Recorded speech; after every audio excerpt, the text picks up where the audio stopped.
Hello guys, welcome to another video of stock market. Friends, IREDA limited Indian renewable energy development agencies की ओर से guys इसका upcoming IPO जो कि आज के दिन ओपन होने जा रहा है, जानेंगे इसका complete analysis, business model, financial condition, performance और इसका प्राइस बैंड कितना चल रहा है, जीएमपी लिस्टिंग कितना मिलेगा, अप्लाई करना चाहिए या फिर नहीं। हम लोग इन सभी पॉइंट्स को डिस्कस करेंगे। चलिए फ्रेंड्स, वीडियो स्टार्ट करते हैं।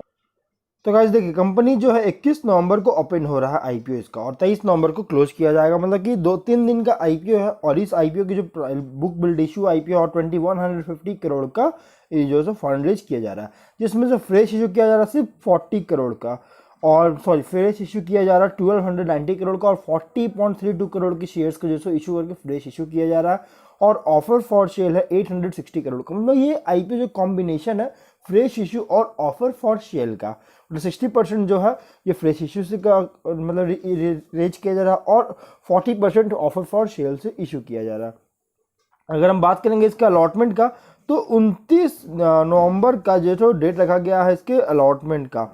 लेकिन आईपीओ जिस तरह से भी आईपीओ का लिस्टिंग हो रहा है T+3 टाइमलाइन में, तो चांसेस है कि ये आईपीओ 24 नवंबर को जो है अलॉटमेंट हो सकता है। मतलब कि क्लोजिंग के एक दिन बाद इसका अलॉटमेंट आ सकता है। लेकिन जितना ज़्यादा जल्दी इसका अलॉटमेंट आएगा उतना जल्दी इसकी लिस्टिंग होगी। लेकिन अभी के अकॉर्डिंग 4 दिसंबर का डेट रखा गया है लिस्टिंग का। NBSE NSE दोनों में लिस्टेड होगा।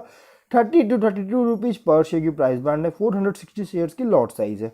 IDBI capital market services limited इसके, और BOB capital markets, SBI capital market इसके लीड मैनेजर है। लिंक इन टाइम इंडिया इसके प्राइवेट जो है मतलब कि रजिस्ट्रार है।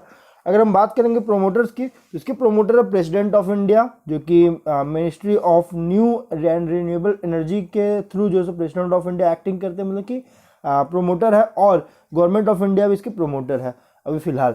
और 100% प्री इशू होल्डिंग है, और 75% आफ्टर अलॉटमेंट देखने को मिलेगा।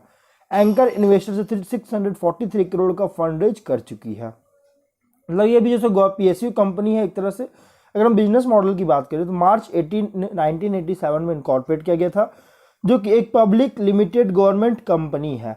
और ये इरेडा जो है ये एक मिनी रत्न कैटेगरी 1 गवर्नमेंट एंटरप्राइज है, जो कि इसका ये मतलब एडमिनिस्ट्रेटिवली कंट्रोल किया जाता है ministry of renew and renewable energy के थ्रू। और ये FY 21 से 22 के बीच में इरेडा जो है मतलब हाईएस्ट एवर लोन सैंक्शन जो कि अचीव किया था 23,921 करोड़ का, और लोन डिसबर्स किया गया था 16,070 करोड़ का।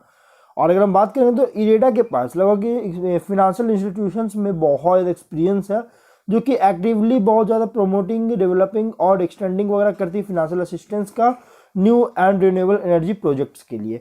और इसके साथ साथ एनर्जी एफिशिएंसी और कंजर्वेशन प्रोजेक्ट्स के लिए जो लगभग 36 ईयर्स के लिए है। और यहाँ पे 36 ईयर्स से मतलब कि किया जा रहा है।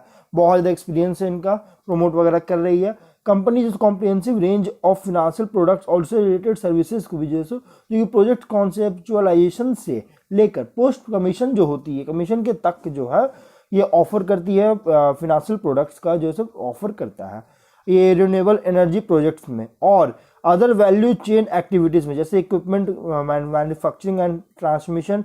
और इरेडा जो है ये कमिटेड है ताकि ट्रांजिशन को जो है फैसिलिटेट करने के लिए, जिससे ग्रीनर और मोर सस्टेनेबल फ्यूचर को दे सके। और रिलायबल पार्टनर भी है। और कंपनी जो है यहाँ पे अपने क्लाइंट्स को कंपनी इंश्योर करता है कि क्लाइंट्स जो है बेस्ट पॉसिबल सपोर्ट और गाइडेंस जो है सो इसी प्रोजेक्ट्स के, अपने प्रोजेक्ट्स के थ्रू जो है सो रिसीव मिल सके। और 23 जून 2023 तक कंपनी जो है इसका जो diversified portfolio of term loans जो है आउटस्टैंडिंग अराउंड 47,260 करोड़ का, एक्चुअली मिलियन में तो मैं इसको कन्वर्ट कर रहा हूँ करोड़ में, जो कि 47,206.6 करोड़ का जो है यहाँ पे डाइवर्स किया गया अमाउंट है। अगर हम इसके फिनेंशियल को देखेंगे तो 21 में 2657 करोड़ का रेवेन्यू है, और प्रॉफिट 346 करोड़ का। 22 में 2874 करोड़ का रेवेन्यू है, प्रॉफिट 633 करोड़ का। 23 में 3483 करोड़ का रेवेन्यू है, प्रॉफिट 864 करोड़ का। ये फर्स्ट हाफ 24 में 2320 करोड़ का रेवेन्यू है, प्रॉफिट 579 करोड़ का। तो कंपनी का फिनेंशियल अगर देखिएगा तो एक स्टेबिलिटी ग्रोथ देखने को मिला, मतलब कि स्टेबल ग्रोथ है, कोई इतना सडन बूस्ट वगैरह नहीं हुआ है, बल्कि स्टेबल ग्रोथ देखने को मिल रहा है। और 23 में भी कंपनी रेवेन्यू 21% का इंक्रीज किया, प्रॉफिट 36% का, मतलब कि सडन बूस्ट नहीं हुआ है, एक स्टेबिलिटी देखने को मिला है टॉप एंड बॉटम लाइन्स में। वहीं अगर हम बात करेंगे ऑब्जेक्टिव का, तो ये offer for share, fresh issue और ऑफर फॉर सेल दोनों है, तो इसलिए यहाँ पे मतलब कंपनी जो सो ऑफर फॉर सेल से कोई भी प्रोसीड जो सो रिसीव करेगी तो इशू नहीं होगा, कोई भी यूज नहीं किया जाएगा, बल्कि और जो फ्रेश इशू जो और मतलब कंपनी किया जा रहा है, इससे कंपनी जो है कैपिटल बेस का ऑगमेंट करके फ्यूचर कैपिटल रिक्वायरमेंट्स और ऑन वार्ड लैंडिंग को जो सो मीट कर सके। कंपनी जो है जो लिस्टिंग जो होता है किसी भी स्टॉक एक्सचेंज में इक्विटी शेयर्स की लिस्टिंग होती है, उसके बेनिफिट्स को जो है रिसीव करना चाहती है, जिसमें ब्रांड को इन्हांस करना चाहती है, जैसे पब्लिक में भी ब्रांड एनहांस हो सके और ब्रांड इमेज, और साथ में एग्जिस्टिंग और पोटेंशियल कस्टमर्स को भी दे सके, इन्हांस कर सके, और पब्लिक मार्केट की रेट कर सके इक्विटी शेयर्स के लिए इंडिया में। अगर हम बात करेंगे इसके अप्लाई करना चाहिए या फिर नहीं, देखिए कंपनी जो है एक फ्रंट रनर टैग है जो कि renewable energy financial advisory services में, और एक पीएसयू कंपनी, मतलब कि कोई ये प्राइवेट कंपनी बल्कि पीएसयू कंपनी है, पब्लिक सेक्टर यूनिट कंपनी है। और इसलिए गाइस यहाँ पे अगर देखिएगा ये कंपनी जो फाइनेंस करती है रिन्यूएबल एनर्जी में, और ग्रोथ भी अगर देखिए तो टॉप एंड बॉटम लाइन से एक अच्छी ग्रोथ हुआ जो मैंने ऑलरेडी बता रखी है। 24 करने के अकॉर्डिंग प्राइस बैंड फुल्ली रखा गया है, एकदम फुल्ली प्राइस बैंड रखा गया, और ये बहुत ही लॉन्ग टर्म आईपीओ है, मतलब कि लॉन्ग टर्म में अगर आप इसमें इन्वेस्टमेंट करने का सोच रहे हैं तो आप इसमें अप्लाई कर सकते हैं। लेकिन इसमें अगर रिस्क भी है, रिस्क क्या है गाइस कि पीएसयू का यहाँ पे देखिए वोलेटिलिटी जो होता है इंटरेस्ट रेट्स में, इसके कारण इसके बिजनेस को अफेक्ट कर सकती है।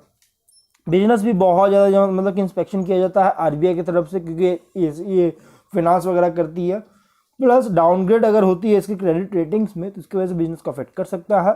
निगेटिव कैश फ्लो देखने को मिल चुका है, जो कि आप यहाँ पे देख सकते हैं 23 में ही रिसेंटली यहाँ पे निगेटिव कैश फ्लो देखने को मिल चुका है, ये एक ड्रॉबैक है इस कंपनी के लिए। प्लस कंपनी जो सिग्निफिकेंट पोर्शन ऑफ एनपीएस का बहुत ज़्यादा है, जो कि बहुत ज़्यादा कॉन्सेंट्रेटेड मतलब कि लोन्स में है, और इसी सेक्टर से, और बायो जैसे बायोमास पावर एंड को generation, hydro power, wind power जैसी चीज़ें, मतलब कि एनपीएस का बहुत ज़्यादा है, जिसके कारण एक थोड़ा सा प्रॉब्लम हो सकती है। Plus high working capital requirement का नीड है कंपनी, और बोरोवर्स जो है बहुत ज़्यादा रिक्वायरमेंट होता है, जो कि गवर्नमेंट ऑफ इंडिया के पॉलिसीज़ के साथ कॉम्प्लाई करना। प्लस कॉन्सेंट्रेशन ऑफ लोन्स भी जो है यहाँ पे बहुत ज़्यादा किसी सर्टेन स्टेट्स में बहुत ज़्यादा है, हो चुका है, और हाईली कॉम्पिटिटिव इन्वायरमेंट में ऑपरेट कर रहा, और कॉम्पिटिशन बहुत तेज़ी से इंक्रीज हो रही है लेंडिंग में, जो कि रिन्यूएबल एनर्जी सेक्टर में जो है सो दे रही है लेंडिंग जो दे रहा है, उनमें बहुत ज़्यादा कॉम्पिटिशन इंक्रीज हो रहा है, जिसके कारण बिजनेस को इम्पैक्ट कर सकता है। तो ओवरऑल अगर आप इसको मीडियम टू लॉन्ग टर्म के लिए इन्वेस्टमेंट करना चाहते हैं तो अप्लाई कर सकते हैं, लेकिन लिस्टिंग एवरेज दे रहा है, कोई बहुत अच्छी लिस्टिंग नहीं दे रही, 6 रुपीज़ के जीएमपी है और 18% की लिस्टिंग दे रही है। तो अगर आप इतना एवरेज लिस्टिंग दे सकते हैं 10 से 15% का, अगर आप प्रॉफिट लेना चाहते हैं तो भी आप इसमें अप्लाई कर सकते हो, और लॉन्ग टर्म में आप इसमें अप्लाई कर सकते हैं, क्योंकि बहुत ही अच्छी कंपनी है, बहुत अच्छी परफॉर्म कर रही है। तो अब हम लोग जो है वीडियो को यहीं पर एंड करते हैं। अगर कोई डाउट है कमेंट बॉक्स में पूछे, मिलते हैं नेक्स्ट वीडियो में, टिल देन बाय बाय।